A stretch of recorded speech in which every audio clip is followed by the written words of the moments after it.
for the players.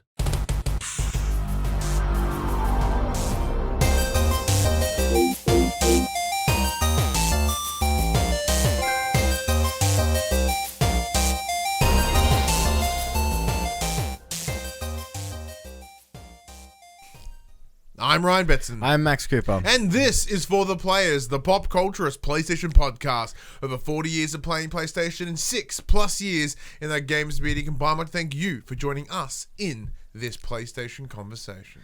This next generation PlayStation conversation happens every Monday morning at 8 a.m. on podcast services and 9 a.m. on those YouTubes. If you'd like to take part in the current generation, head on over to our socials, Facebook, Discord, Instagram, Twitter. All our links in the description below. If you want to join this PlayStation conversation as it happens, head over to twitch.tv/thepopculturist where you can watch us record this show live. You're in the show, part of the chat.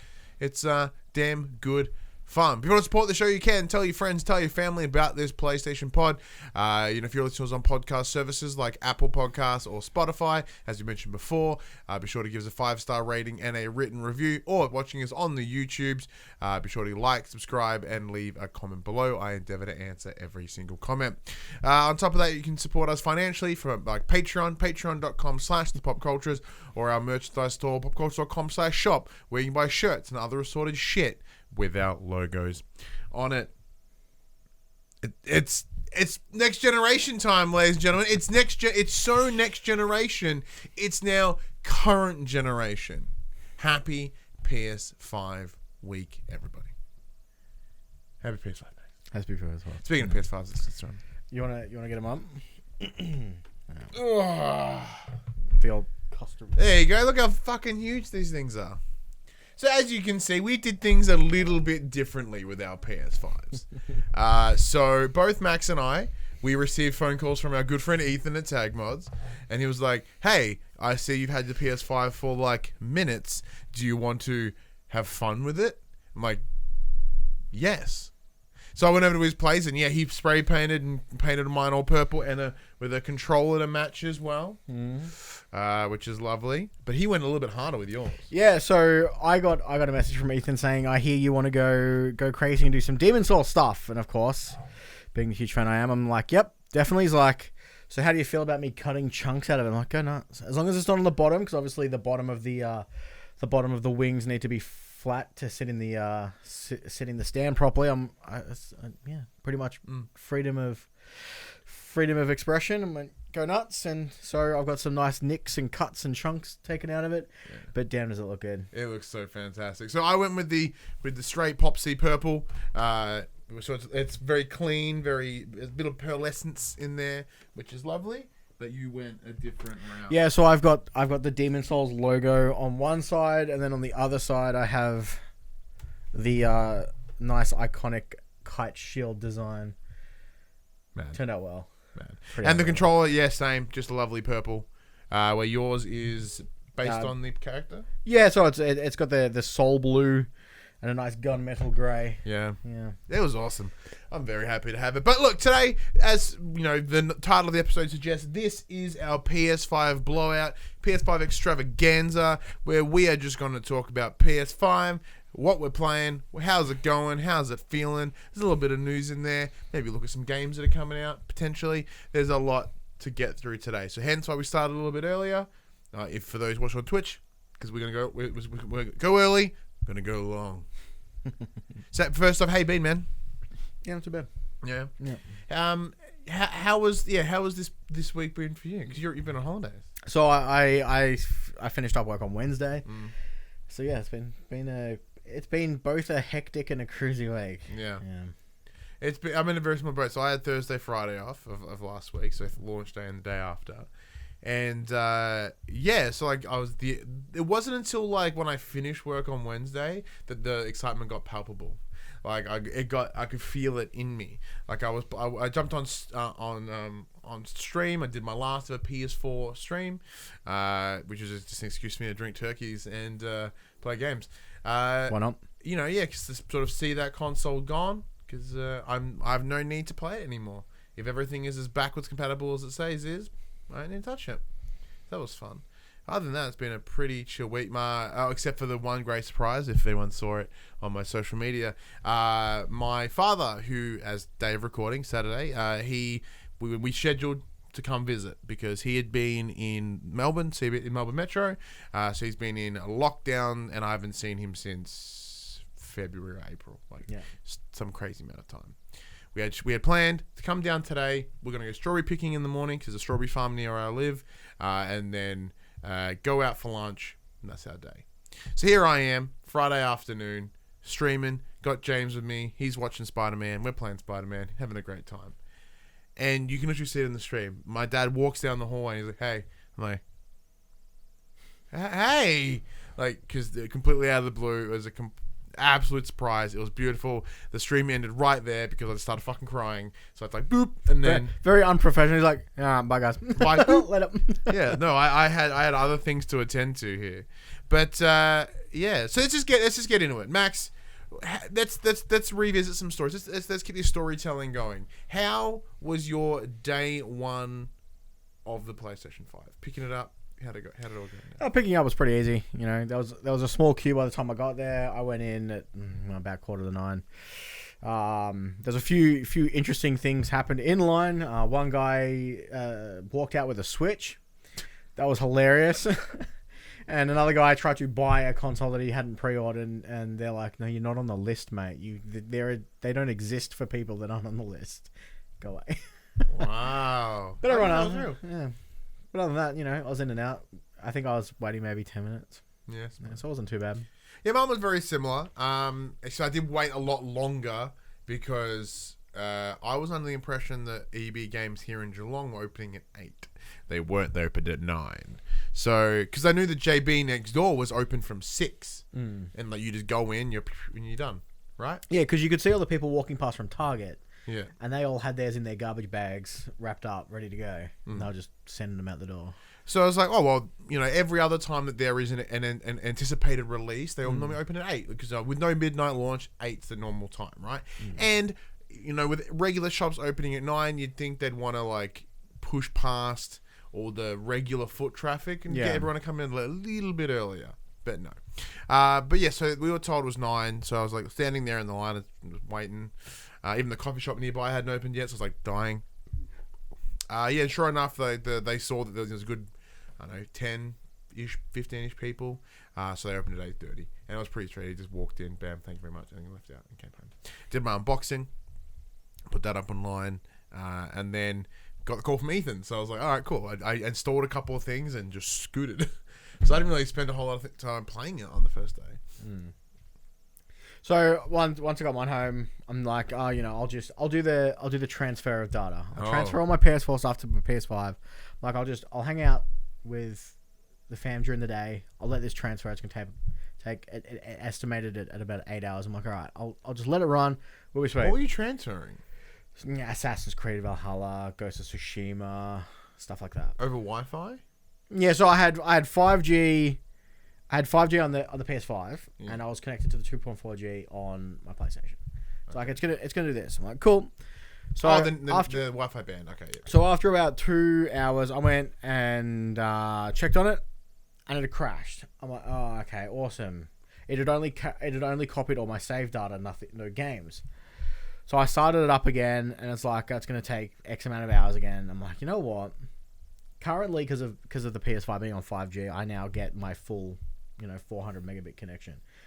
It's going to be faster to just download the new game. So I just set up the download queue, downloaded everything anyway. 3 hours later, Ghosts was done, Assassin's Creed was done, Destiny 2 was done, Demon Souls was done. See, I made the Cry was done. Exact same call. Because the example I use is my iPhone, right? So I've had an iPhone since iPhone 4 or whatever, and every time I just pull from old reboot. Like I never go fresh. But here, I was like, fuck it. Even though I had the opportunity to pull a bunch of stuff, I was like, no, I'm going fresh. I have a lot. There's a lot of games on my PS4 because I have a 3 terabyte hard drive, and I am a hoarder. Yeah. The whole idea is that I'd play them for a little bit. I'd never delete them in case I go back to play them. Yeah. So here, it gave me that option. I was like, I'm going to start fresh. I'm going to remove the baggage of my hoardy behavior and instead go with a complete start. So I downloaded Devil May Cry, Assassin's Creed, Watch Dogs, Sakuna, because like I want to play the game anyway. It's so good. What else did I get there? And then Demon Souls later in the afternoon, and then Spoods, and then now I have Call of Duty on there as well. So yeah, like I've very very quick too, might add, because like one of the biggest issues with the PS4 is its network card, and that's we hold on to that. We'll get to that a little bit. So yeah, so day one was pretty swell. Yeah. Did you feel the excitement throughout the day? Yeah, I mean, most of it was just me wanting to play Demon Souls. Yeah. Like, I'm not gonna lie, that was the big draw for me. See, I was excited, and I had some good excitement. I enjoyed my day, but part of me was like, like fine with it. Like I wasn't as nth degree excited as I thought I would be. I don't know why. I mean, you know, a lot of the games that released, I guess we were kind of already playing to begin with. Yeah. So there wasn't too much new to us as it came out. Pretty good point. In a way. Because I was thinking about it, because, yeah, you know, I sometimes I'm like, ooh, I can't wait, you know, getting all excited, getting all hyped. And I was. When I was in line, I was feeling hype, and I grabbed and took it home, and I loved I did the unboxing video, and that was amazing. And then getting to do the cool custom stuff to it was a blast. But I don't know. It's just something. Now I'm like, okay, yeah, cool. Within a day, it's already become standard. Yeah.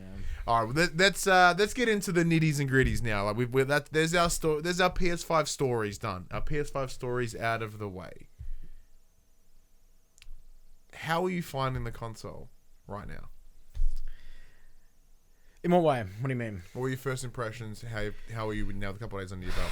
So, apart from obviously the major UI changes, it does feel a little bit same. Like it's playing the same games that I've been playing. Granted, it does play them a little bit. You know, it plays them much better. But the real standout, I think, of the new console is the DualSense, and that's. I only want to talk about the DualSense and this whole little part. Yeah. But console-wise, you know, obviously everything's booting up faster, which is fantastic. It's taking me a little while to get used to all the menus and what small, I believe they think are quality of life changes that just make things a little bit more confusing. Yeah. But the fact that it's so customizable is also quite good. Yeah. So I'm in a very similar space. I miss my folders. I hope they come back. Yeah, they'll come back. But it didn't have PS4 didn't have folders launch either. Yeah, it's true. Yeah, look, I'm in a similar boat, man. Like once I booted it up, it was very smooth to kick into gear. That I loved. It was like boom, boom, boom, boom, boom, and it's just ready to rock and roll. And then I went straight into I logged in as me. I logged in as the PopC account, and then I just ticked all the things I wanted to download, and it started going. And as I was alluding to before, the PS4 network card is balls. It's old comparatively. Where now this one's new, it's better, it's faster, it's smarter. You know, it took me 4 and a bit hours to download Valhalla on PS4 on my Pro. It did in 35 minutes. Yeah. That was the other thing that I enjoyed when I first logged in for the first time. It's like, hey, if you have the PlayStation app, just scan this QR code and we'll log in for you. So I whipped out my phone, scanned it, logged in, and now every time stuff downloads on my PlayStation, I get a little beep on my phone. It's like, hey man, this is done. I love that. So yeah, so as I was down here, I saw, you know, I've got my Apple Watch, my phone all connected. So I was like, cool, I left that, and then I went off to do something with the fam, and this thing, boop, I'm like, oh, watch looked good. Oh, my hell's that? You know, that's cool, and it's just a nice little like, oh man. Like that's you can join PlayStation 5 voice chats from your phone now. Yeah, using the app. Yeah, so like overall the experience, like when it pulled up, the first thing I noticed is obviously the UI. The UI is clean, it's tight, I love it. But there were some minor hurdles that I just hadn't considered. Muscle memory is the big one for me. I have an inbuilt muscle memory about how I use the PlayStation 4, and understandably, new console should be a new experience. But I'm trying to hold the PlayStation button and nothing's happening. Yeah. So I have to press it once to pull up the little command center or whatever. where now if you hold it, it takes you back to the home screen. So it's the literal opposite of what it used to be, which that'll take me a while to get used to. One of my mates was like, how do I turn this damn thing off with the controller? I don't know how to open nothing happens when I hold down the button to hit power and turn it off. I'm like, just tap it and you push left once and you're on power. But now it's press all the way to the right. Big ass boy. Thinking of saving up for the PS5, but at this point I'm just unsure. Well, maybe after listening to this chat, might sort of help you out and get into that direction. So it's snappy, it's quick. There are some things that, in terms of the menus themselves, are pretty much there. So if you go into the systems, it's very identical to what the PS4 had set up, but there are minor changes once you head into them. So an example, I was trying to locate where the download list was. That's a hurdle. Yeah, didn't we all? Yeah, so you pull up the command center and then you see it and you click on it, but then you click X again, thinking that you're selecting that particular item, but no, that's how you open the list. It's like a menu, a little quick menu to open a bigger menu. And for some, is yours allowing simultaneous downloading? No, one at a time. Yeah, what the hell's with that? In saying that, my PS4 did the same thing. I would only... My PS4, I could do two things at once. I'm pretty sure. Don't know. I may have made that up. Who knows? So other than that, it's run, it's quick. It's like, I love the layout itself. I'm running on a 4K tally, so I got up all close. I'm like, pixelators. Because even with the PS4 Pro, which did its alleged 4K, you look at that menu and you can see that pixelation. Yeah. Granted, who the fuck gets that close? Within 10 centimeters to the television, but I was like, where here it still looked sharp, it still looked fantastic, and then of course there's each different game has their own different title screen with a picture and music. So which when Devil May Cry booted up and I'm hearing this awesome butt rock, I'm like, yes. I don't know what the music in here is amazing. The picture's nice and colorful and vibrant. I love it. It was set up was super easy, super easy. And from that aesthetic area, I can't really fault it yet. But there are hurdles, but I think they're just hurdles that I will adapt to over time. The good thing at least is because everything's so snappy and does load so quick, it's not cumbersome to go through the menus either. That's very obviously true. It only keeps recent games played on the main home screen. So once you want to play something that's not there, you've got to cycle all the way through to your library, and then once it boots your library up, it's actually every single game you've ever owned or played. Yeah. Then you have to go across one to check installed games. Then you can boot it up. Yeah, and granted, you can sort by name, platform, file size, all that stuff. So you can separate all your stuff out. But it can be it's 3 menu jumps to get to a game if it's not in your quick bar. However, you can almost preset it. So if you set it to installed, if you leave and then go back, it'll remember to go to installed first. So especially with that freshness, you need to find the right avenue of how you want to do things. Which is probably the one thing. And that'll only come with time. Pardon me. One of the things I had to go do though was go shut off trophies. Oh really? The trophy video. I love that. That's so good. I love it, but I playing Astro, which we'll talk about shortly. Next thing you know, there's a gig, 2 gigs done because I'm just clearing trophies in Astrobot. I'm like, oh, that's not good. That's fine. So we're pushing space. I'm like, I'm just gonna turn you off. Yeah, don't get me started on space. I accidentally downloaded because I bought Call of Duty digitally, so it comes with I bought the cross-gen bundle. Mm-hmm. So it comes with the PS4 version and the PS5 version. Then all of a sudden, my PS5 is like, you know what? I'm gonna download both because I can. And then my COD folder was about 250 gig. I'm like, hang on a minute, it's not. My hard drive's full. Went back through, deleted all the PS4 stuff, and then went, you know what? I don't really want the campaign either. Deleted all that, and now it's a 60 gig folder with just zombies and multiplayer. That's so tight. good. So good. That's tight. Yeah, so we'll start. Actually, we'll probably start getting into the games and stuff. Now, actually, no. Let's talk DualSense first. Okay. Let's get all the hardware out of the way. The DualSense controller. So I'm sitting here with the standard plain white one. Both Max and I have cooler versions now. coming into here, this was what was touted as the defining next generation thing about the PS5. Would you agree with that? 100%. Okay. Yeah. The changes that they've made to their new controller, the DualSense, compared to that of the DualShock 4, it's phenomenal. And you literally get the feeling of that when you first boot up Astro's Playroom. Now, Astro's Playroom is the prepackaged, I'm already installed game. It is well worth playing. Do not skip out on this game. It is a fantastic way to really see all the new features of this controller and what it can offer you. And my God, is it good. It is. From the... I mean, HD Rumble isn't necessarily new, but it's new for the PlayStation. That's what it was called for Nintendo. That's what I remember yesterday. How could you... What? And I thought they had like Joy Rumble or something. Joy Rumble. No, it's just HD Rumble. Yeah. High Def Rumble. The adaptive triggers. I personally like the shape of the DualSense a little bit more than what the DualShock was. It seems to fit in my hand a little bit better.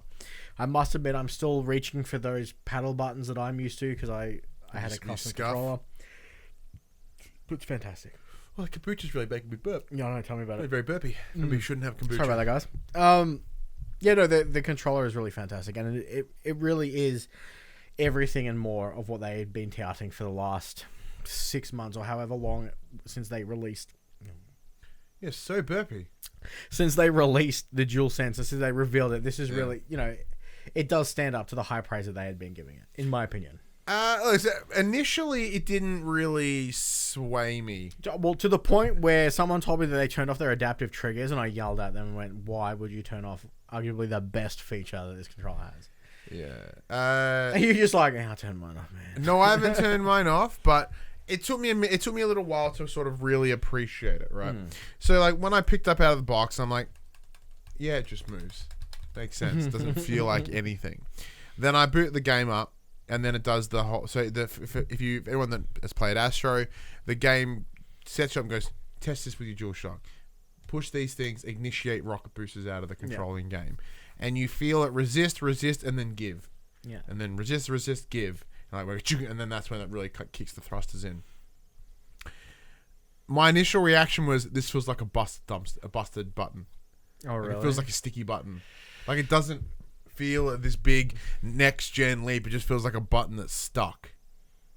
But once you start adding it into other scenarios and we started to see the scope at which it can work, my thoughts changed. So later in Astrobot, because we'll keep referring to Astrobot because it is the best example of the control so far, when you hand that little spring froggy person, like as you pull, you can feel it resist like a spring would in the trigger. So it's not a smooth pull down, like it actually trying to fight you a little bit on every time you push it in. And then in conjunction with the haptic feedback, you really get this awesome sense of control from it. So I was playing Call of Duty last night as well, and it's actually really bizarre with the haptics. Yeah, because... not with haptics, with the adaptive triggers. Because every single gun has a different trigger. Yeah, but you do literally feel like there's a little bit of wiggle, as a trigger would, but then there is a hard clonk, and once that clonk's in, it's in. Have you shot a rocket launcher yet? No. It's really hard to like aim down this. You like really pull it. Yeah. And you gotta really pull it to shoot it. Which I do think is really cool, and it feels good. I do wonder whether that extra push is actually giving me a slowdown. Yeah, I 100% guarantee you that all like people that are playing it on a pro level will turn triggers off. Yeah, because like there are times because it probably does cost you a few milliseconds. To get into gear. Like it may not literally be a big like muscle exertion push, but you feel with that resistance, you go, yeah. But yeah, because the distance doesn't change, it just kind of pushes back on itself. The haptics, though, what impressed me, and in conjunction with the audio. So throughout Astros, they put you in scenarios in order to test the rumble, whether it be wind, rain, walking over glass, walking over ice, walking over metal. Every time Astrobot steps, so ting, ting, ting, ting, and you feel each of those individual tings in the controller. And even then, I'm like, well, it felt like Rumble, which is cool. But the big thing that I would point out in terms of difference is that with the DualShock 4 and the DualShock 3 before it, the Rumble is a spinning weight in the grip part, right? So it spins. So if you've played enough or long enough, you can start to feel that. Yeah. You can feel the weight spinning. Like you can feel, like that's why when you put your controller down and it vibrates, it'll start turning to the right because that's the motor spin in that direction. It starts, the inertia pulls it a particular way. But here it's not that. It's direct. It's in the it's central, and you feel it. Like it wasn't until in Astro's Playroom where you are in a hail area and you can feel the hail hit the umbrella of Astrobot, and I'm feeling it hit different parts of the controller. Yeah. So it wasn't just central. It was just bing, bing, bing, bing. Like I'm feeling it over here, then over here, then over here, and there. That is when I went, oh. But I think it's more of a sensory thing in general. So with the feeling from the controller in conjunction with the speaker usage within the controller, you get that extra level. Yeah. I wonder without the audio whether it would feel the same.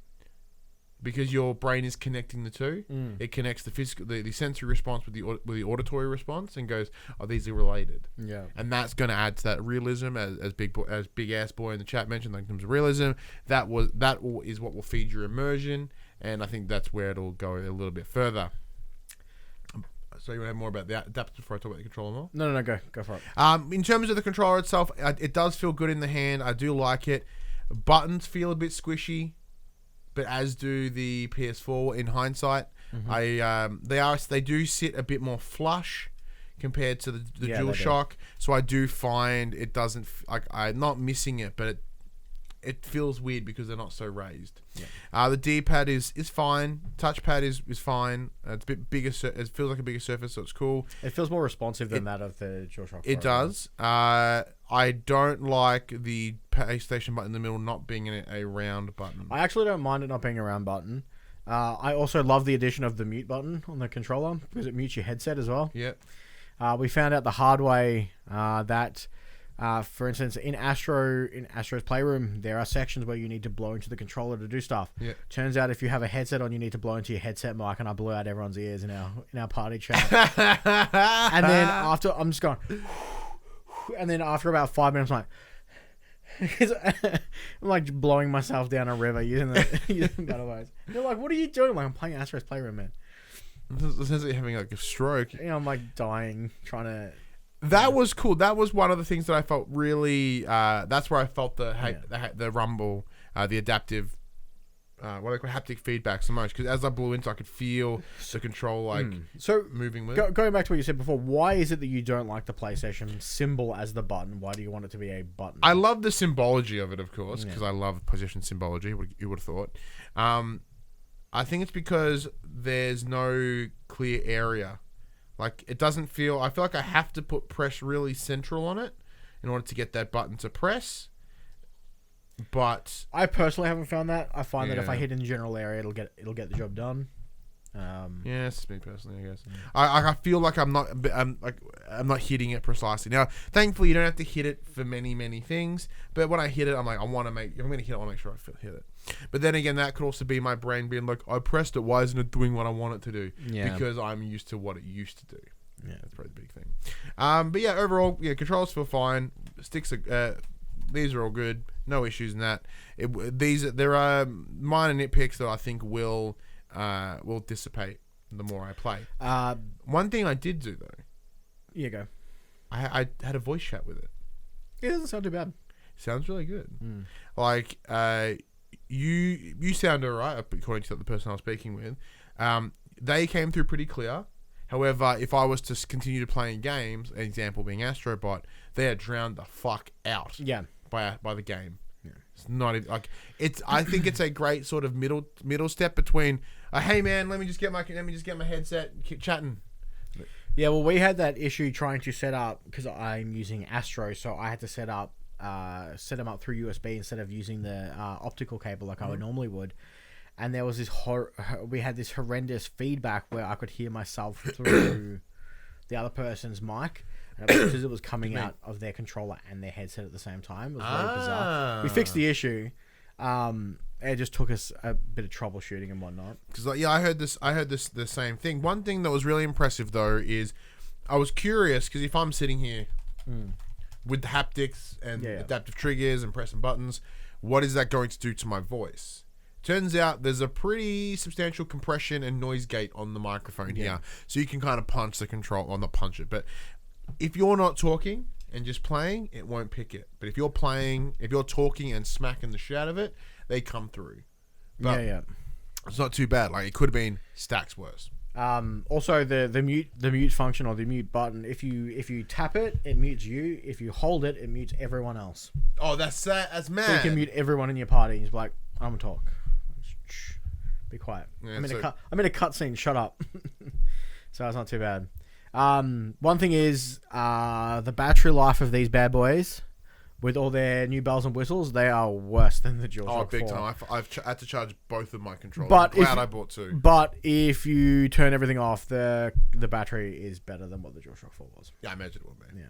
Yeah, I've already had to sort of do the hot swap charge thing.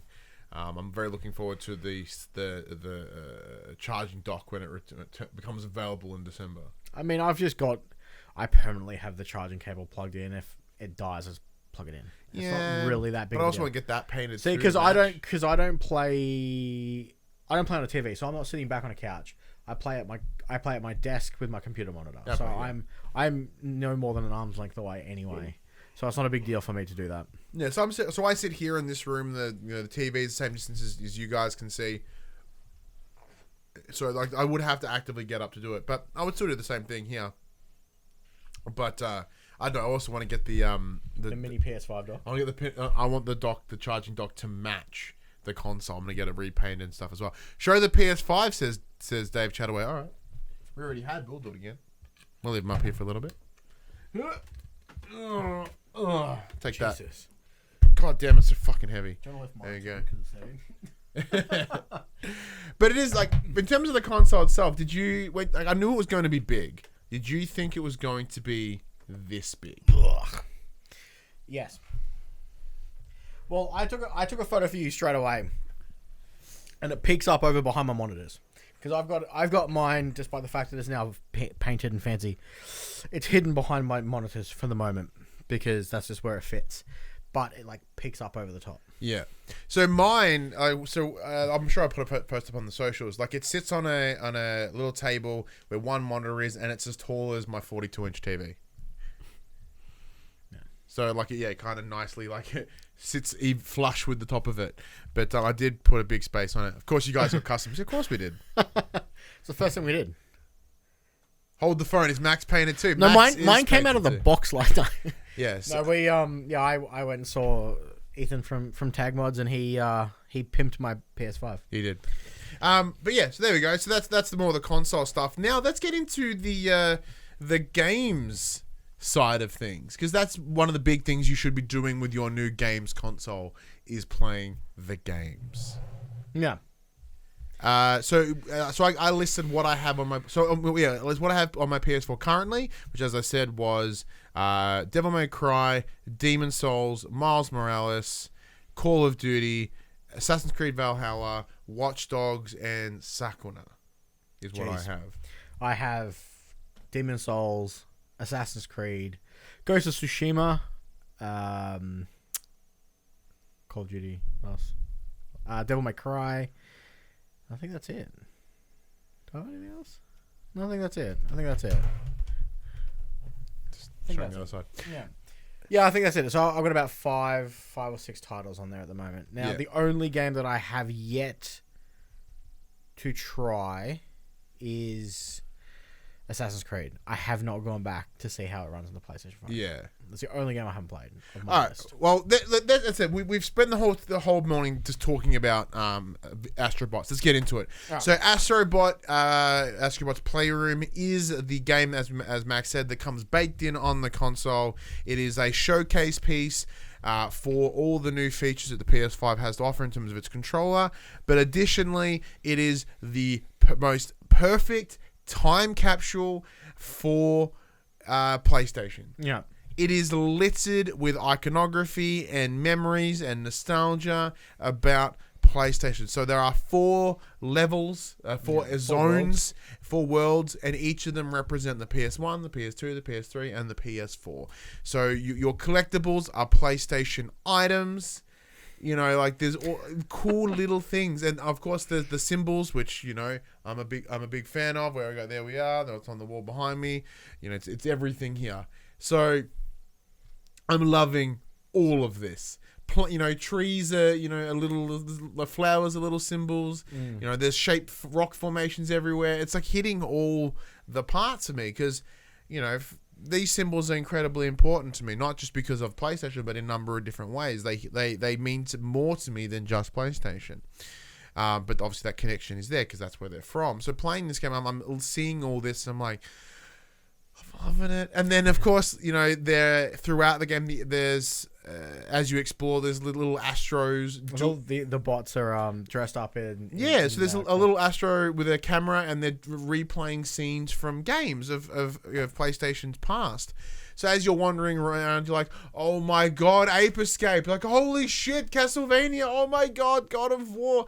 Like, you're seeing all these little homages to everything that's brought PlayStation to this point. And, when you're looking at 20 plus years worth of legacy, I don't know about you. It's admittedly because I'm a massive mark, but the whole time I have felt nothing but like happiness and excitement. And just seeing all these things because it's obviously PlayStation history, but it's my history. Yeah. When it's super weird, but there's also I must admit there's also stuff in there that isn't exactly, I wouldn't say like exclusive to PlayStation. So like but there were things that were connected to it. Yeah, of course. Like Resident Evil's there, which technically it wasn't. Monster Hunter's there. There's 4 little bots around a campfire cooking meat. Yeah. With their little weapons. That was really cool. Some of the references aren't Astro bots either. Like for instance, in one of the levels, Cloud's Buster Sword is engraved straight up, just sitting in the ground. And like they're all interactable. You can go up and punch them. They do like little tricks and spins. Some of the collectibles are all. You can interact with some of the collectibles you get. So I recently got the flip kick PSP. I can't remember what. PSP Go. The PSP Go. And you punch it and it opens up and then bot upon plays. Because everything's bot related. So bot related, in the game, you find a PS3, you punch it and it turns on and it's bot charted. Yeah. And then there's like Boto Roko and all these cool little nods and stuff. Yeah, it's very good. And then like I sent you a video. There's just 2 bots behind a screen window and they're just like just dancing.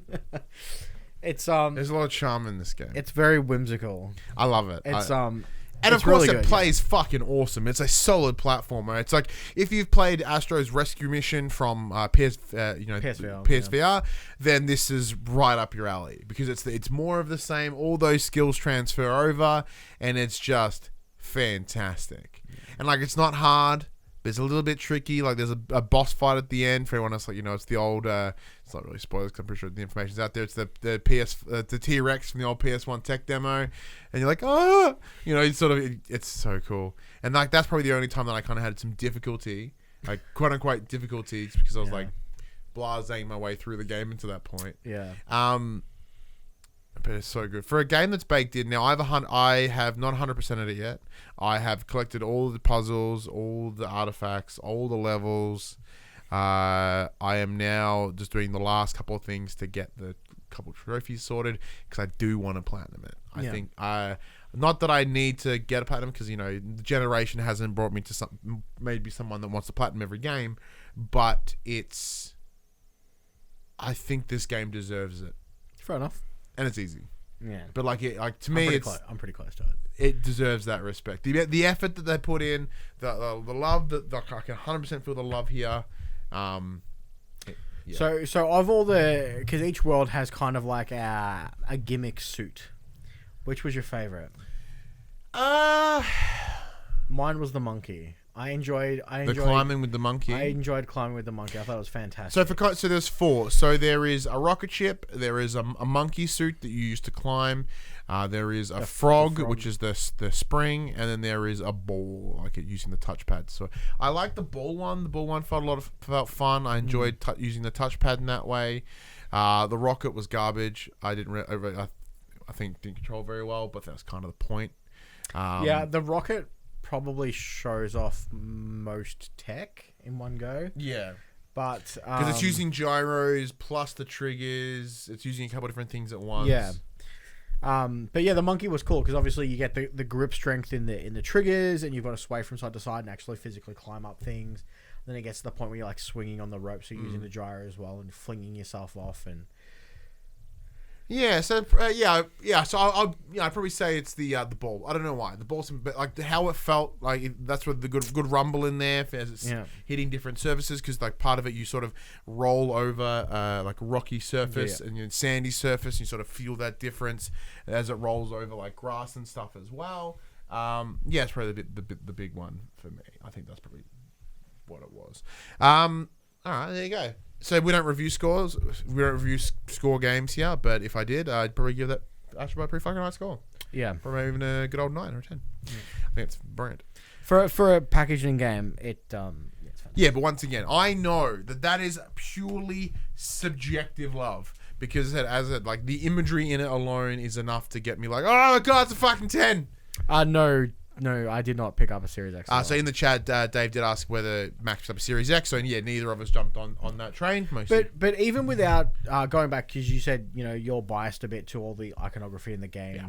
Even without it, it's still a solid platforming game. Very much it's still a fantastically designed game. So. Yeah, I'd agree with that. What's next? What else did you chat with?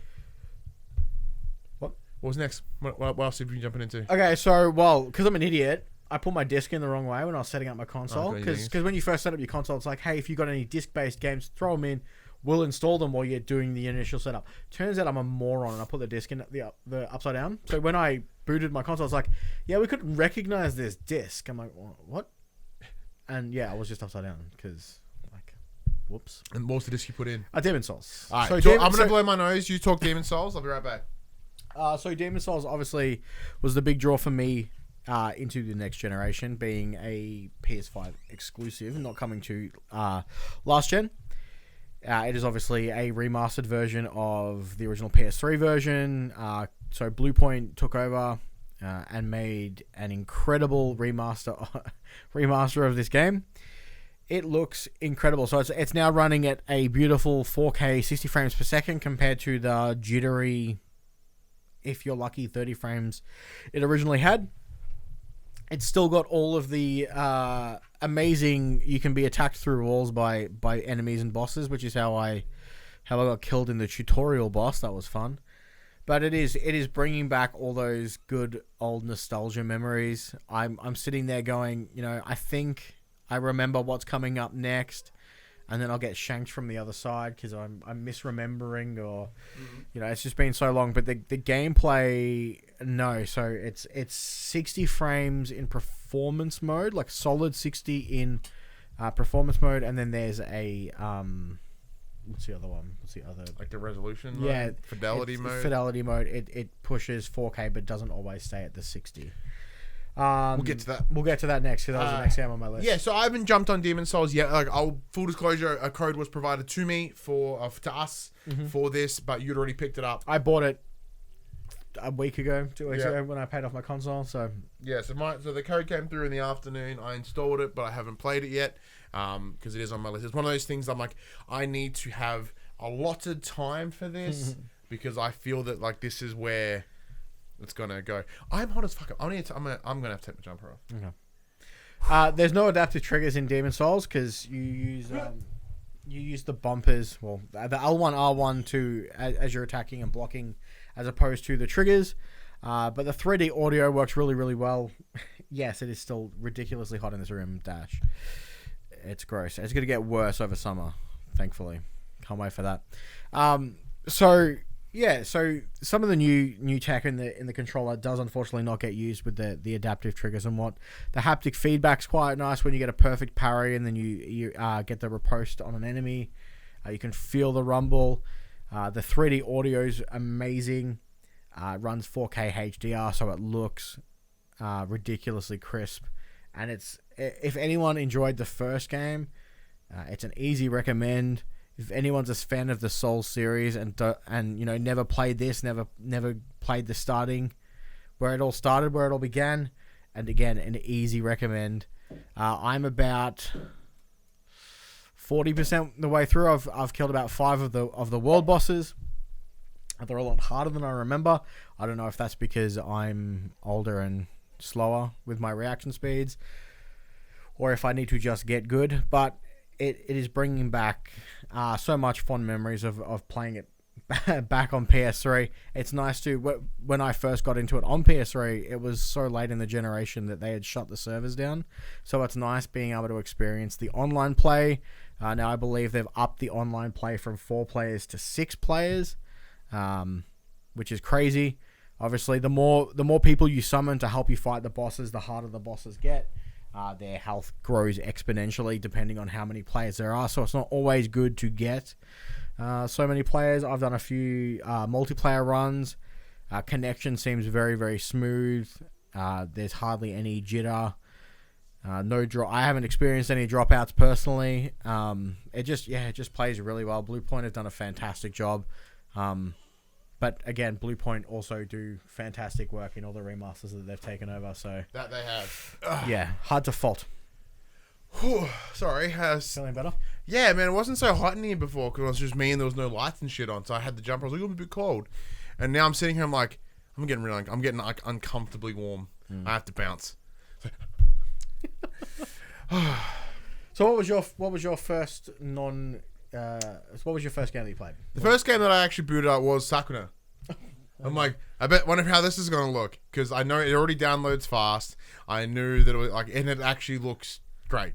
I don't know whether it's got any PS5 improvements, probably not, but it looked good. The animation seemed good, no complaints. Pardon me. But then additionally, I have returned to AC Valhalla, Assassin's Creed. The game looks remarkable. So, I was talking to a friend of the show, Cass, who's in the chat with us. Are there any? Because is there a PS5 upgraded version for Valhalla? Yeah.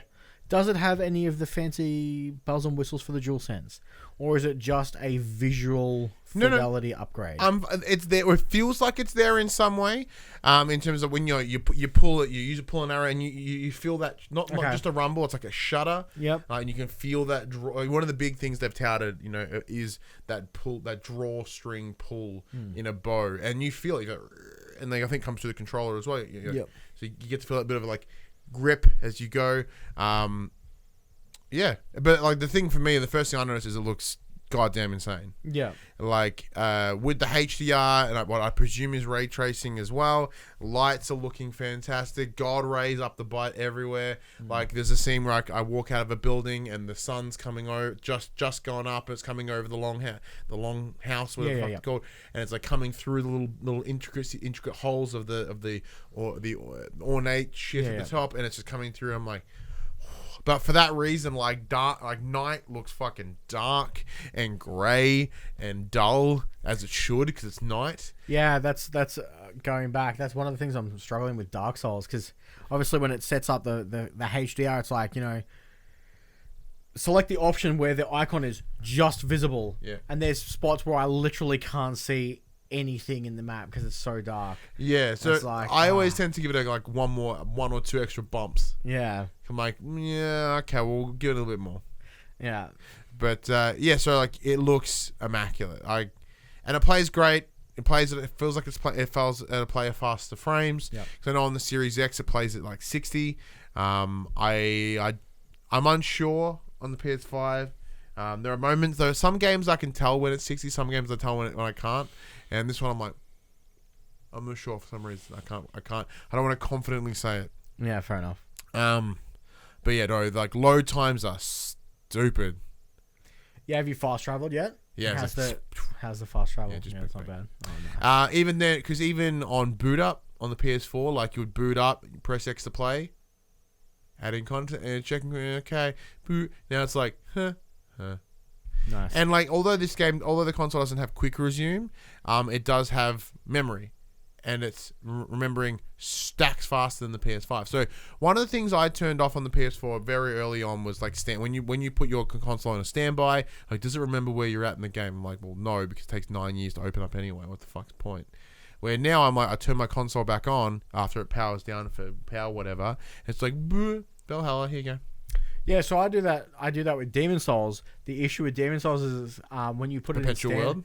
Yeah, so no, well, that's not the issue. When you put it in standby mode, it disables your internet connection. Oh. And then Demon Souls is like, hey man, you cancelled the network. I'm not going to throw you back in the main menu. Oh. So for any other game, I guess it would work fine. But for this, any sort of high internet need required game, like you can't like play GTA Online and then bounce out and come back in or remember. Not gonna happen. But yeah, so that feature is great. Like we discussed Assassin's Creed earlier on in the week in our initial review. To add to that, I've put a substantial amount more of hours in since, and I love it. Yeah. So I've now moved. This is not spoilers because the information's out there. I've left the first region. I'm now in England. I had just made across that line at the time of our initial review. I didn't want to mention on it because there are things in the review guidelines that were like, don't mention this, and England was one of them. So I was like, oh no, there's another area, but I just got there. Yeah. So since then I've put like, I don't know, fucking 4 hours just in my settlement. Yeah. Like, I'm like doing missions. I'm looking at ways to build allies, ways to go get cargo. Like, what's the main mission? I don't fucking care. I have a tattoo shop now. You know, it's like, hey, you should go do something. Nah, it's cool. I have a stable. You know, like that's my priority is getting my settlement up and running for some reason. I don't know why. So I'm enjoying, you know, going off and raiding people. I'm like, yeah, give me your supplies, motherfucker. So how are you playing it? Are you kind of for combat, for instance, are you playing the role of the stealthy assassin? Where you're going for the assassinations all the time, or are you just walking in there and just wrecking shit? It's the same way I played Tsushima, which is the idea of I'll be sneaky until I can't. Okay. I'm literally almost exclusively playing with a bow. Because I got that fancy skill where you can lock onto like 5 dudes at once and just instantly kill them. So I just do that. I'll just walk into 5 people, just kill them all, and then just run away until I can do it again. I just don't want to fight people. I just get wrecked too easily. Oh. The amount of times I've been killed by someone else fighting some other dude, and I just get brained as he swings backwards. Well, you're playing on like stupid difficulty, right? Yeah, I'm just gonna stay back. I'm just gonna in my skill tree, which is stupidly vast. I'm just like, there's an arrow upgrade over there. I'm just gonna go get that. That gives me more damage. Then I'm gonna go over here and get this bow upgrade. Then I'm gonna go down here. The difficulty that I find with the skill tree though is that you can't see where you're going. You can't see where you're going. And you're getting upgrade. In order to get to a point that you want, you have to get upgrades and things you don't care about. Yeah. It's like, well, I want to get that upgrade. Well, like, do you want poison damage? Like, no. Like, do you want the wolf attire bonus? Like, no. But in order to get that heavy attack increase, you're gonna want to take that one. Like, fuck off. But saying that, though, at this moment in time, skill points are plentiful. Oh, like, yeah. I'm leveling all the time. So it's like, bang, here's 2 more. Bang, here's 2 more. Bang, here's 2 more. You know, and so I'm not like burning out on it yet. Saying that though, I know the game is fucking huge. So the likes of Skill Up, his review went out. He said he's put like 50 something, 60 hours into it, and he still hasn't rolled credits because the final big boss, he's like, I've done every mission possible, but it's like continue the story to unlock the guy, and it's like, well, I've done it. What else can I do? So they're essentially wanting the game's like implying he needs to grind to get to that point. And his sort of issue is that there are moments where the game feels that it should have ended, but it doesn't. It keeps going. Like it feels more bloated and more full, not in a good way. Okay. Than Odyssey, which is contradicting one of the initial things we heard about Valhalla was it's not as long as Odyssey. I was like, yes, thank you, brilliant, perfect. But no, I still really enjoy it. I'm enjoy it until the minute that I don't. Like, you know, I love it. I'm still playing as Lady Ivor. The game hasn't made Yeah, the switch yet. I heard you play as Lady Ivor for quite a significant period of time. Yeah, which is weird because it's like, ooh, do you From what I've heard, you can tell where it changes because it's quite a substantial change that makes sense. But yeah, apparently you spend a lot of time playing as Shivor. No complaints. Yeah, and then there's of course when there are moments where I'm like, oh yeah, it's an Assassin's Creed game, and a lot of that is the Animus stuff. Yeah. Finding cool glitches and stuff in the world is mad. I quite like that. But when you go back and you're the woman and there's a staff, and I presume that staff's from like Odyssey or Origins, like there's a continuing story here. Apparently like the world's fucking exploding in on itself for some reason, and this Viking is the one that can save it. I'm like, I feel like I'm missing a lot of information here. Yeah, I think it's similar to that of the early games where, it's not that this specific person is the one that can save it. It's this specific person knows the location of the magical item that's going to save it. Yeah, but like... Because they're the ones who hid it in history, so now we need to find it in our now time. So we need to know where they hid it then. Well, there's a couple of things... Similar to like the Apple of Eden from like 1, 2, and 2. Okay. I can't remember when the apple stopped being a thing.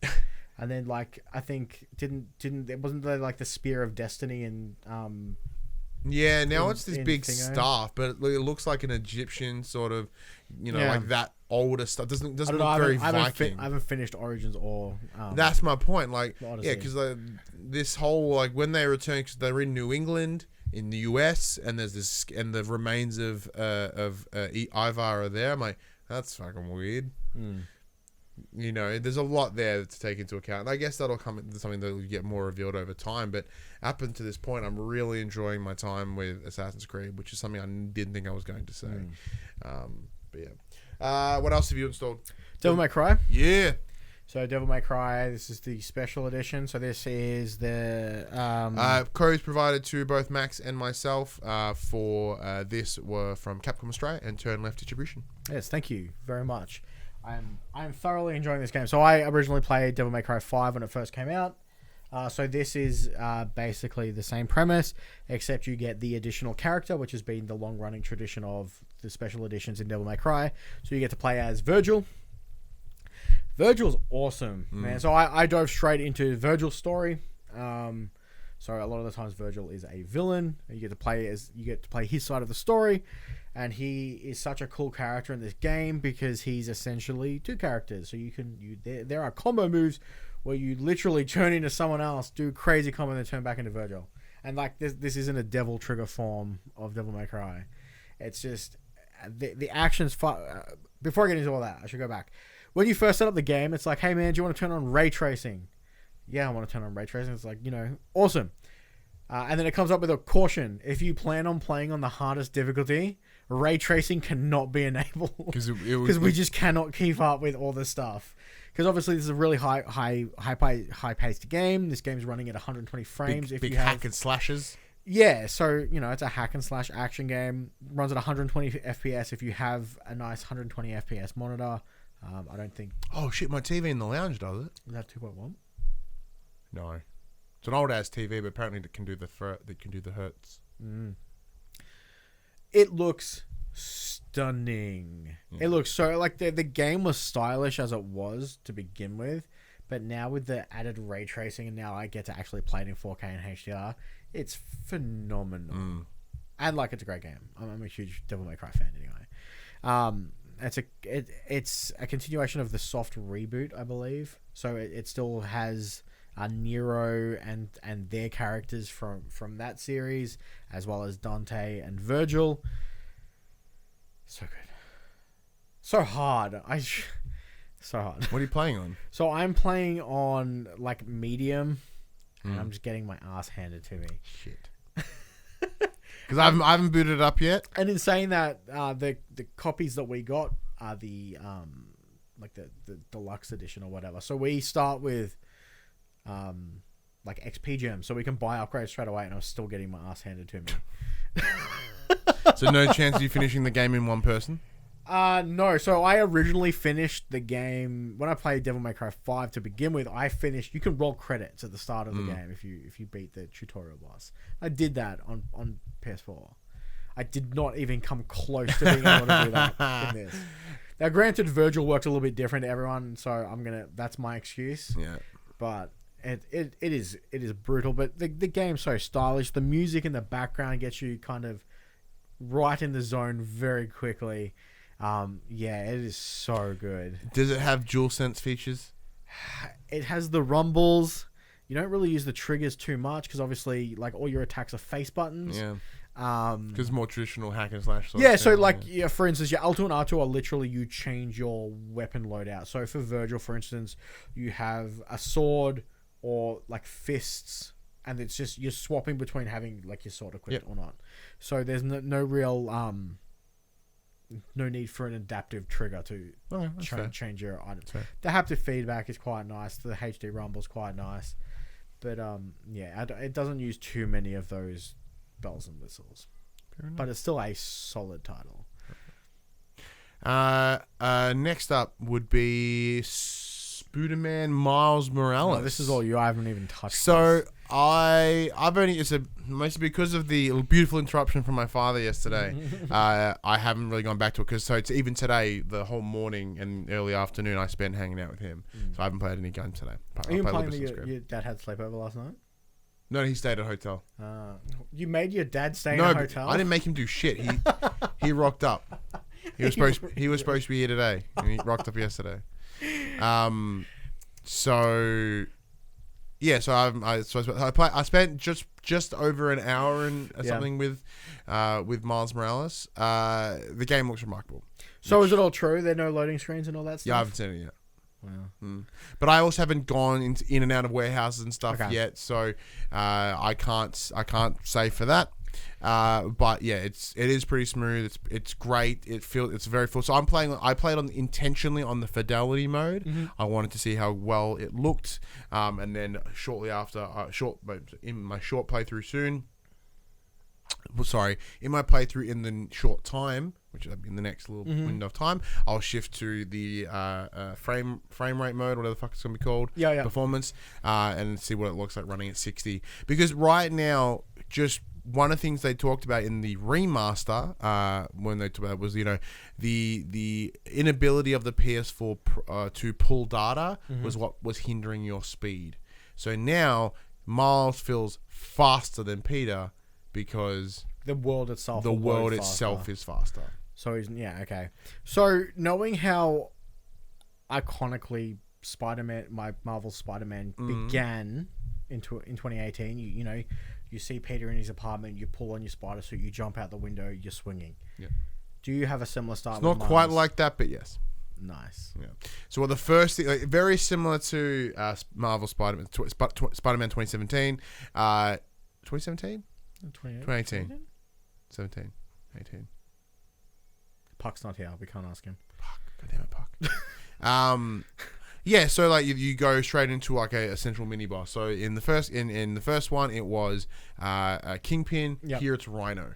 Okay. So you get involved. You and Peter get in a tussle with Rhino. You essentially ride him, and he runs you through buildings and shit. So you get to see a great amount of particle effects, and then as he starts running through buildings, that's when you start to see like that higher level of detail in the world.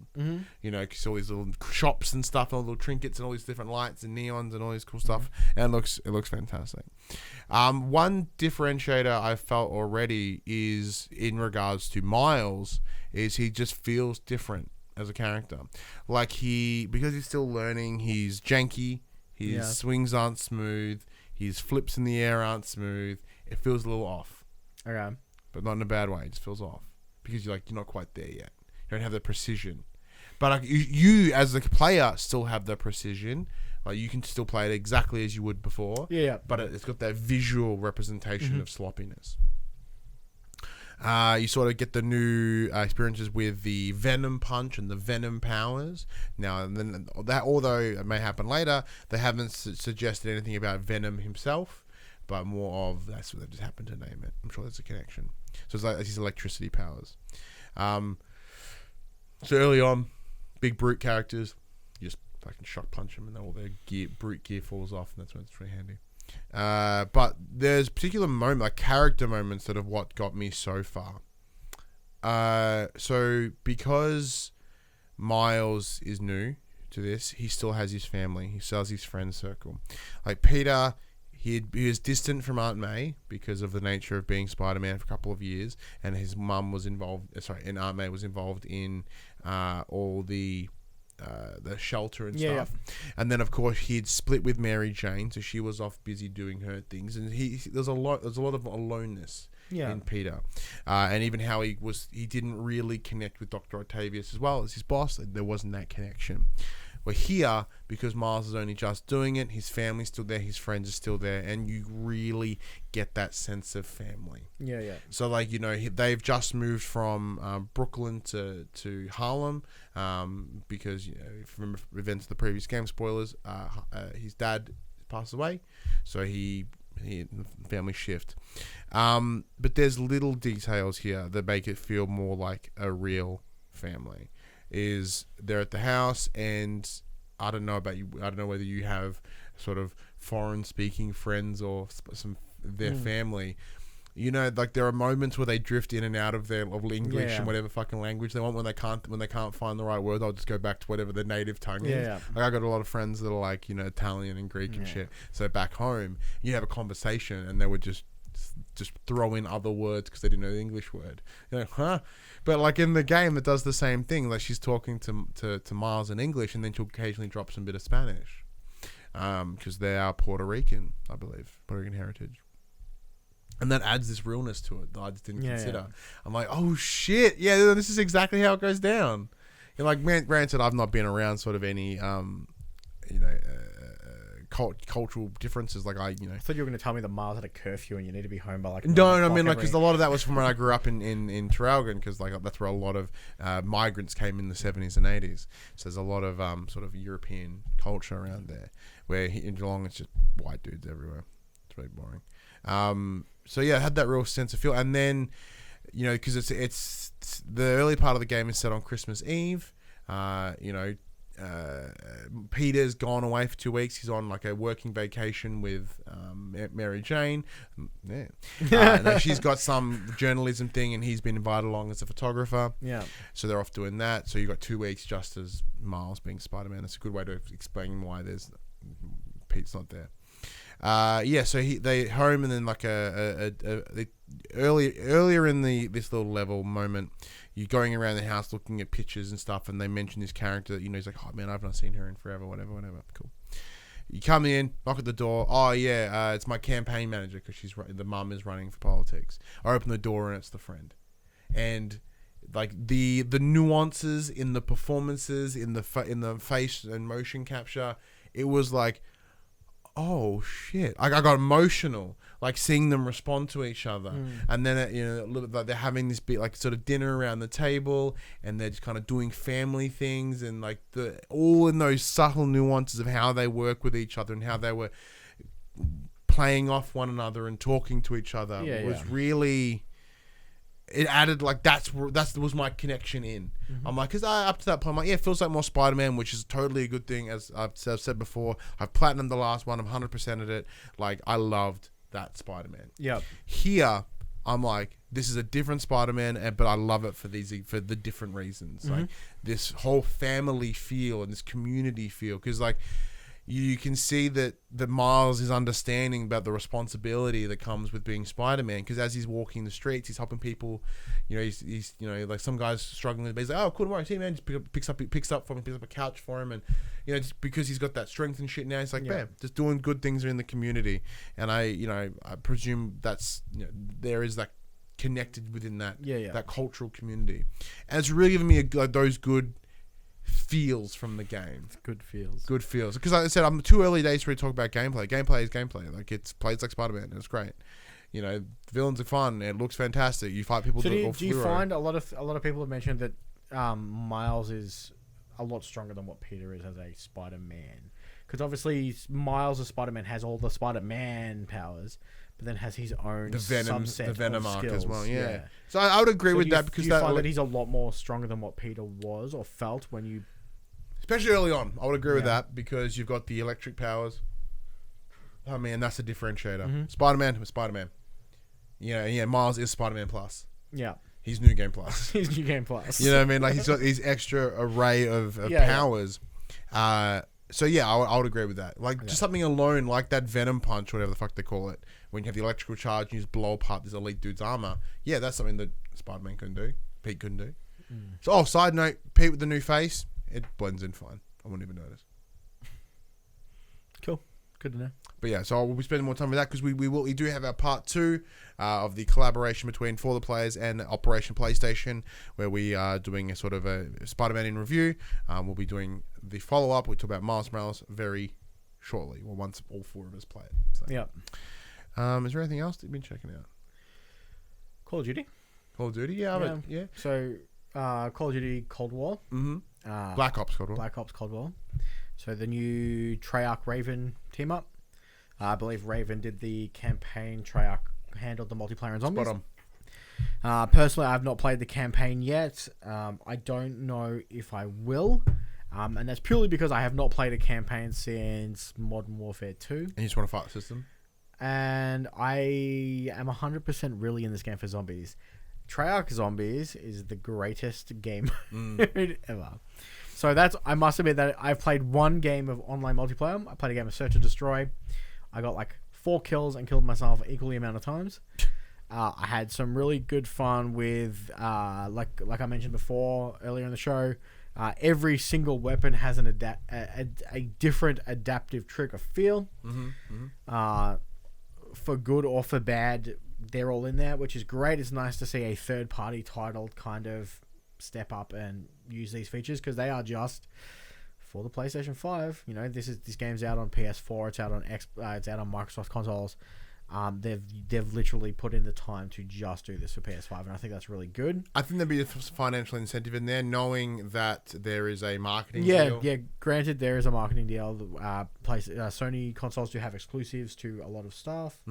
One being the Onslaught Zombies mode, which is exclusive for an entire year, which seems crazy, being an annualized game. You know what's really fun? Like, remember, it's like crazy that it's exclusive for a year.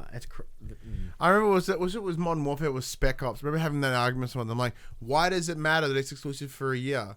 And then I went, oh yeah, because it's annualized. It's annualized. By the time someone can play it, the next Call of Duty's out. That's like, I didn't really, like, I was like, pfft. But then and then I had to went, oh, that's actually really shitty. Yeah, really shitty. Yeah. So zombies being the main thing that I've played, it's changed up a lot. Zombies now have health bars. Like in multiplayer mode, you can see how much health the zombie has. They've given player health bars now, so you can see how many hits it's going to take to kill you. You've got you can now wear armor as well as upgrade your health. The weapon's still the same. You know, you can buy the war weapons. You've got your mystery box that will give you randomized weapons. But similar to that in Warzone. Warzone's the Battle Royale version. There are tiered weapons in this game now for zombies. So you've got common weapons, rare weapons, uncommon weapons. And obviously each one does more damage the higher rarity it is. So some of your war weapons are white. They're common. They're basic. Some are more expensive. They're rare. They come with 3 attachments attached to them. So you could get larger magazines, so you have more ammo. You might get a scope on it for some reason. At one point, I had bought a pistol with a sniper scope on it. It was crazy. And obviously, you know, this is a brand new story. It's you know, Black Ops 4 wrapped up the zombie story that had been telling since World at War. So they've started again. So we're back in the new map is called Die Maschine, but it's basically the original World at War map. It's Untitled. Yeah, so now you explore the area under that map. You go down, there's a big particle accelerator down there. You go down there and you're going to what I keep referring to as the upside down, because you go into this alternate reality and you go grab stuff and there's crazy monsters there and it's terrifying. Everything it's changed completely. Now when you reach rank 10 or round 10 in zombies, obviously zombies used to just go forever until you died. From round 10 and every 5 rounds after that, you can exfil. So you call in a chopper and it'll say the chopper's landing in X location. You have to go there and kill every single zombie in that area. They're all buffed up and like jacked You have to kill every single zombie in that area. The helicopter will land and you can leave. And you get like double XP. You get to keep all the stuff that you collected on the way because you have your own loadouts for zombies now. Any XP you earn in zombies will collate over to multiplayer. So you're not they're not separated anymore. So if you play multiplayer, you can come across the zombies and have things unlocked for you, or you can get a head start on multiplayer by playing zombies to begin with. It's really interesting system that they've done. Yeah, it's been good fun. Yeah, so I myself, I've played a couple of rounds of like team deathmatch because I'm a big sucker for just kill confirm from deathmatch. I just want to respawn when I die. Yeah, I'm just like, because I die so frequently, I need to be able to have that quick turnaround. And look, to me, it's playing very similar to the alpha and the beta. No major changes here. The couple of the arenas that I've tried here, the hardness will be different, and I do like them for that reason. There is a difference in these other maps. Was one that was really tight. You're on like a cargo ship, not in the same way as like Call of Duty 4 or anything, but it's tight and like it's enough that you can just get jacked at any spawn point. I'm a big fan of that. So once one team sort of starts winning, it kind of really changes it. Yeah. I've got the because the campaign downloads in 3 parts. I have the first one downloaded, ready to go. Haven't jumped into it yet, but I'm keen to go. I mean, as I said, like, yeah, the rubble, the triggers, nice touch. I love it. Like I said, as we discussed earlier on in the show, I do wonder whether that resistance is hindering my gameplay because I'm already garbage to begin with. And I talked about how in the beta, how I was clearing like over ones and my KDs and stuff. But here, no. It's exactly as I said. Yeah. Day dot, I'll pick it up and play it and be like, oh, fizzle out hard. What else have you been playing? I don't know. I think there's much else. I think that's pretty much it, isn't it? Yeah, have you tried Watch Dogs? You said you downloaded it. Yeah, I haven't played it yet. Bloody hell. Nah. And that's it. I think that... Oh, we have also received Sackboy, his big adventure. I've downloaded it. It's ready to go. I just haven't tried it. Yeah, so I might play it with the kid. I might play it with my wife. Yeah. So we'll have more to discuss in the coming episode of that. That one was also provided to us by PlayStation Australia. Thank you. But yeah, so I think he and I will sit down and really give that a red hot go, which is cool. But yeah, there you go. Oh, one thing you have been playing additionally, not a PS5 thingy, is Destiny.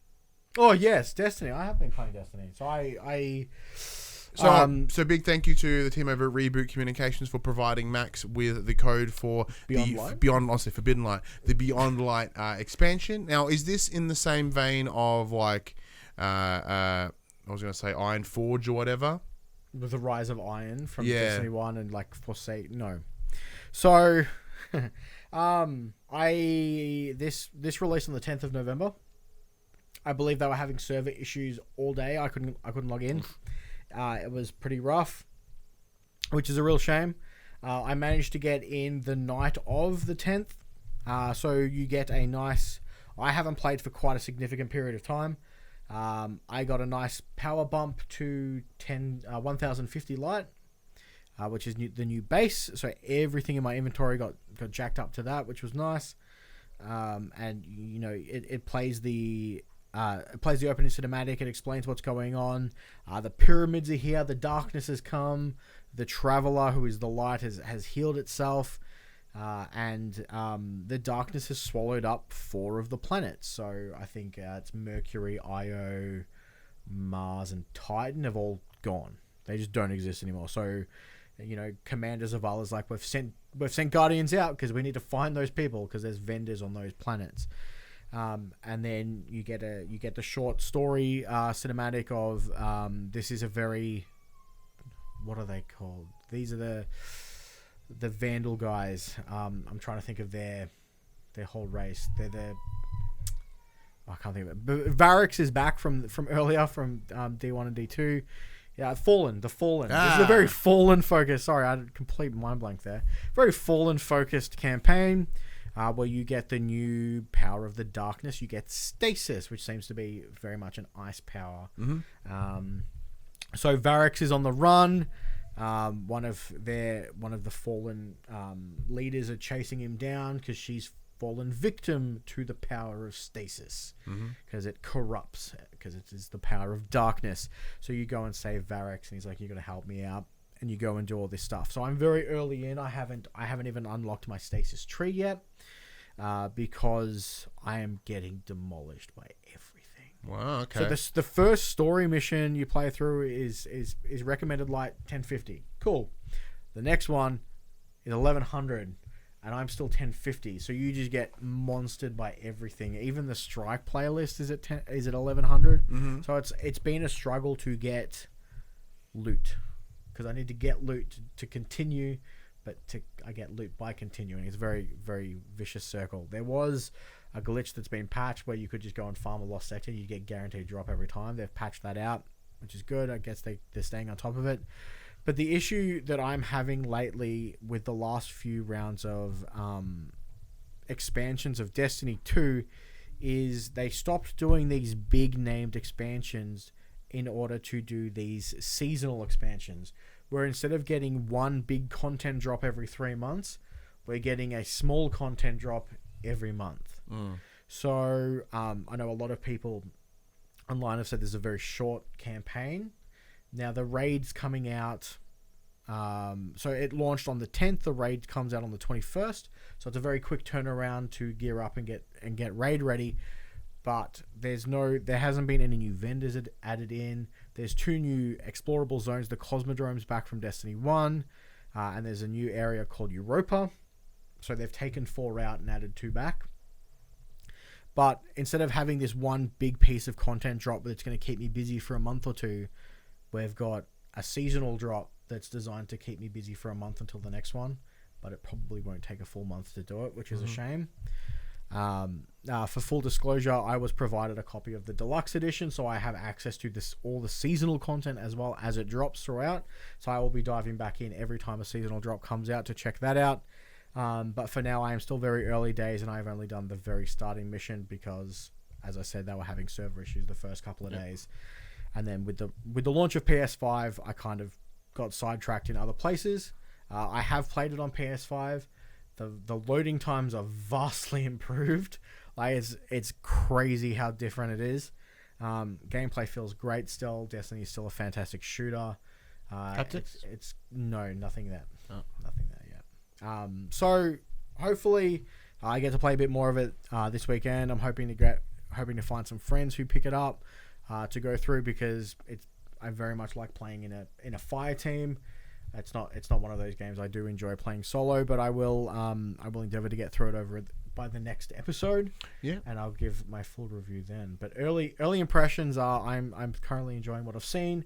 I'm just struggling to get into it because I'm getting level gated at the very beginning, which is rough. Well, that's what any sort of ongoing. But because I haven't played it, I haven't played it in about 3 months. Yeah. So I'm also rusty as. Yeah. So when you're playing these sort of, I guess, these MMOs, like if you step out for too long, you can really fall behind, and it sounds like that's what's happening for you. Oh yeah, pretty much. Yeah. Pretty much. So yeah. Not too bad. Yeah. Trying to think, is there anything else we've been playing? Yes, no, maybe, no. That's it, I think. Well, there you go. There's a big hunk of the show was just reviewing a bunch of titles. We've been playing a lot, and we will continue to be playing a lot. There's not a lot. There's not much coming out in the next coming weeks. Obviously with Cyberpunk being pushed way back. Thank you. We should be able to dive into these games a bit further and give you a bit more of an update as we head into like next week, and maybe potentially the week after as well. Yes. But before we do wrap up the show, there are some things like there is some news that dropped this week, so we'll do a very quick inform the players where we tell you about what happens this week in PlayStation. So coming up this week, we do have another Cyberpunk Night City Wire this week coming out on Friday for those of us in Australia, and it will be focusing on Johnny Silverhand, also who's Keanu Reeves' character. Untitled Goose Game has taken over Fall Guys with a new set of costumes. Oh, I heard about that. That was mad. Nioh and Nioh 2 are being remastered for PlayStation 5. They can be both sold separate or bought separately or together as a bundle. Mad. There is a free upgrade if you own Nioh 2. You can get Nioh 2 upgraded for free. When? It's coming out next year. Sick. And they're updating it to 4K 120 frames. PS4 saves are transferable. I really enjoy. I'm sucky at those games, but I love Nioh too. I'm rating the fact that I can bring my PS4 save across. Yeah, big time. And lastly, there have been reports of a bug with external hard drive issues and PS4 games causing databases to corrupt on PlayStation 5. Ew. The console would power itself down, and then an error message would appear on the reboot saying that the database is corrupted. It will now rebuild. So a lot of these have been people playing games on their portable hard drives and having the PlayStation crash. The other big one is people putting their console in standby mode when playing Spider-Man. Has crashed consoles. Oh. One console apparently got bricked from it. Shit. I only had one technical hurdle, and I was playing Astro, and it was in the ball. Like, it was there when the ball gets launched and lands in a little cup thingy. It hard froze. Like, the music was still playing, but like it visually froze. I couldn't initiate the PlayStation button. Nothing. I had to do a complete power down.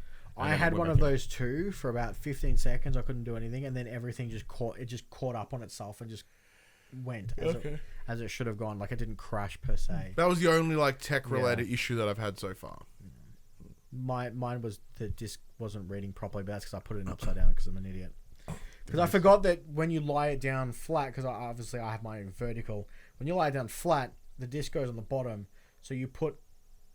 I just put the disc in the wrong way, so I'm a moron. No worries. Well, let's get into the top 10 best-selling games of this week.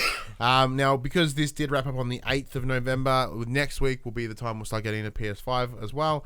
But here it is. So for the week ending the 8th of November 2020, number 10, Red Dead Redemption 2. Number 9, Tony Hawk's Pro Skater 1 and 2. Number 8, the Dark Pictures Anthology Little Hope. Number 7, Ghost of Tsushima. Still doing really well. Number 6, NBA 2K21. And number 5, GTA 5. Number 4, Need for Speed Hot Pursuit Remastered, which I forgot was coming out. Crash Bandicoot 4, It's About Time at number 3. Number 2, Watch Dogs Legion. And number 1, FIFA 21. Now, I noticed how Assassin's Creed Valhalla dropped out of that real fast. I imagine the reason being... Wait, did it release by then? No, it released on the 10th, didn't it? It released on the 10th. It's probably wasn't there at all. Also, I have played Tony Hawk's Pro Skater 1 and 2 on PS5. Load times have increased vastly. It makes it a lot easier to go to and from levels. Awesome. Yeah. I'm just going to pull up VG 24/7 and we'll do a quick look at what games that are coming out. Too easy. What else was I going to say? You mentioned something in the playlist that was in the GTA 5 currently has a login bonus of $1 million if you are still playing GTA Online. Oh man. Yeah, there's a new They're people come back in now that you got new consoles, come back in and we'll give you $1 million dues. Well, because they were having the extra amount of dollar dues per session or whatever. Yeah. All right, let's have a look. So what would the date be for the 16th through to whatever? All right. 16th till 23rd. So, we've got Mars Horizon for PS4 on November 17. Mortal Kombat 11 Ultimate on the PS4 and the PS5 on November 17. The PS5 will launch for UK, Europe, Middle East, South America, Asia, and South Africa on November 19th. And that is about it. We get Bug Snacks on November 19th as a part of the European store for PlayStation we can get it now. Is it? Once they're installed. Oh, really? I haven't played it yet, but it's there. Okay, because it gave us 2 dates, 12th and 19th. It's going to PS Plus and you get it. Cool. Yeah. There you go. And I think apparently Katamari Damacy on PS4 on the 20th. That'll fit, yeah. Woo. There you go. Katamari's great. Yeah. Hey, I didn't know it was out yet. He's the one who installed it. Don't look at me. I'm gonna try it. I want to be either proven wrong or really feel vindicated. Vindication. Anyways, that has been the episode where we have bullshitted, where we have chatted hard about the PS5. I'm feeling positive, man. It's looking good. But it's still early days. Can't wait to see where it goes. The future is early. The future is coming. Other potential brand sloganies. Yeah. Before we wrap up, and I know again this is a PlayStation show. Why are people blowing vape smoke in their Xboxes? Yeah, I don't know that. See, I say that like I was having a discussion about this recently, and it was just like, I don't give a fuck. Do what you want. If you're an idiot and you You're an idiot. if you're an idiot and you do idiot things, the only person to blame is you idiot. Yeah, fair enough. You know, it's one of those things like you're like, ha, ha, ha. It's vapor. You know what vapor is? Fucking water and steam. You dick. Anyway, Don't do. You know what? I don't even fucking tell you to don't do it. I do like care. all the videos and photos of the ping pong balls just floating above the console. Yeah, who would have thought a giant chimney-esque device would create chimney-esque effects? You fucking morons. Bloody hell. Anyway, this PlayStation conversation happens every Monday morning at 8 a.m. on podcast services, including Spotify, and 9 a.m. on those YouTubes. If you'd like to take part in future conversations with us, please check out our socials: Facebook, Discord, Instagram, Twitter. All the links in the description below. If you want to join the conversation as it happens, head over to twitch.tv/thepopcultures, where you can watch us record this show live. If you want to support the show, you can tell your friends, tell your family about this PlayStation podcast. If you listen on podcast service, be sure to 5-star rating and a written review. And if you're watching on the YouTube, give us a little bit of a like, subscribe, and comment below. I endeavor to answer every single comment that does appear. If you want to support us financially, you can. Patreon.com/thepopculture, as well as our merchandise store, popculture.com/shop, where you can buy shirts and other assorted shit without logos on it. But until next week, I'm Ryan Betson. I'm Max Cooper. And that was For the Players.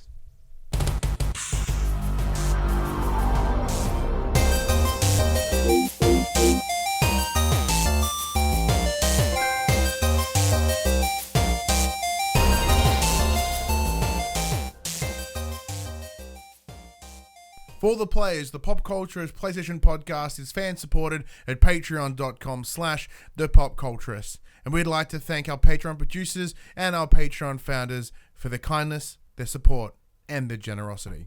Our Patreon founders: Alpha Ferret, Craig O'Flaherty, David Chataway, Jesse Stevenson, and Jacob Garner. And our Patreon producers: Damien Holdies, Lee Wintershoven, Sean Levitt, and Solomon Barak.